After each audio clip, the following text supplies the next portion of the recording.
कभी ऐसा हुआ है कि तुमने कोई डिसीजन लिया और बाद में खुद से पूछा, मैंने ऐसा क्यों किया? तुम लॉजिकली जस्टिफाई कर देते हो, पर अंदर से कुछ सही नहीं लगता। सच ये है, हर डिसीजन तुम आज नहीं लेते। कुछ डिसीजंस तुम्हारा पास्ट ले चुका होता है, और आज हम उसी इनविजिबल सिस्टम की बात करेंगे जिसे मैं कहता हूं the emotional blueprint, the silent architect, जो तुम्हारे डिसीजंस डिजाइन करता है।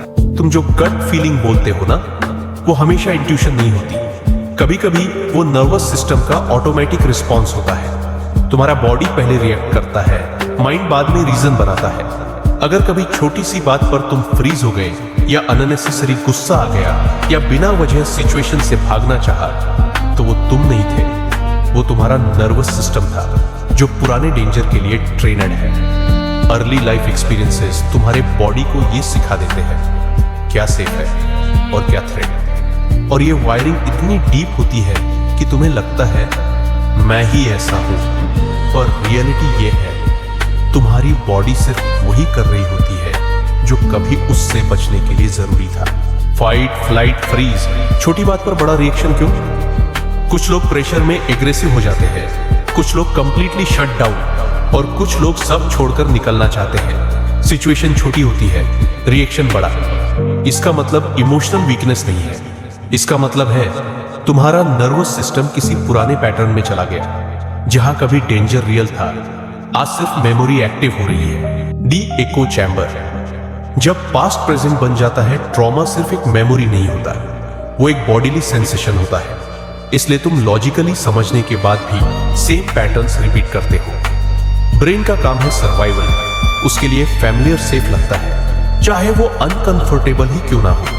इसलिए तुम सेम टाइप के लोग अट्रैक्ट करते हो, same emotional dynamics, same disappointments. और जब कोई जेन्युइनली स्टेबल चीज मिलती है, तुम अनकंफर्टेबल फील करते हो, not because it's wrong, but because it's unfamiliar. Relationships में सबसे ज्यादा ब्लूप्रिंट एक्टिवेट होता है क्लोज रिलेशनशिप्स। तुम्हारे इमोशनल ब्लूप्रिंट को एक्सपोज कर देते हैं। कभी तुम ओवर गिव करते हो, कभी डिस्टेंस क्रिएट कर देते हो, कभी पुश पुल पैटर्न रिपीट होता है।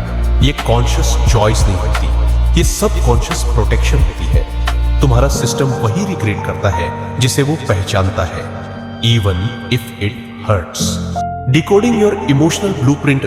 ट्रिगर सिर्फ एक बजवर्ड नहीं है, ट्रिगर एक एंट्री पॉइंट है। जब कोई चीज तुम्हें डिस्प्रोपोर्शनेट रिएक्ट करवाए, तो पूछना चाहिए ये रिएक्शन कहां से आ रही है। सिंपल जर्नलिंग से भी क्लैरिटी आती है। इस मोमेंट में बॉडी में क्या फील हुआ, हार्ट रेट, ब्रीदिंग, टेंशन। इस फीलिंग का पहले वर्जन कब फील किया था। बॉडी तुम्हें क्लूज देती है, बस हम सुनना नहीं सिखाए गए। Breaking the cycle.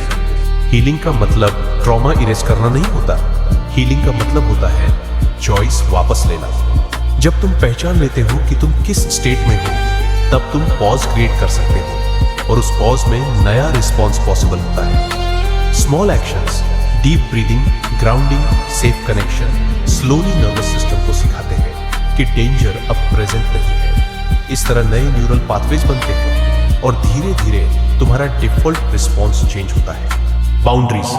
Boundaries selfish नहीं होती, बाउंड्रीज सेफ्टी का सिग्नल होती है। जब तुम अपने सिस्टम को रिपीटेडली बताते हो मैं सेफ हूं, मैं चूज कर सकता हूं, तो तुम्हारा बॉडी रिलैक्स करना सीखता है, और रिलैक्स्ड बॉडी ही क्लियर डिसीजंस लेती है। जब तुम अपने इमोशनल ब्लूप्रिंट को समझने लगते हो, तो तुम गिल्ट से नहीं, क्लैरिटी से जीना शुरू करते हो। डिसीजंस फियर से नहीं, अवेयरनेस से आते हैं, और धीरे धीरे तुम अपनी जिंदगी के आर्किटेक्ट खुद बन जाते हो, पास्ट के ब्लूप्रिंट से नहीं, प्रेजेंट के चॉइस से।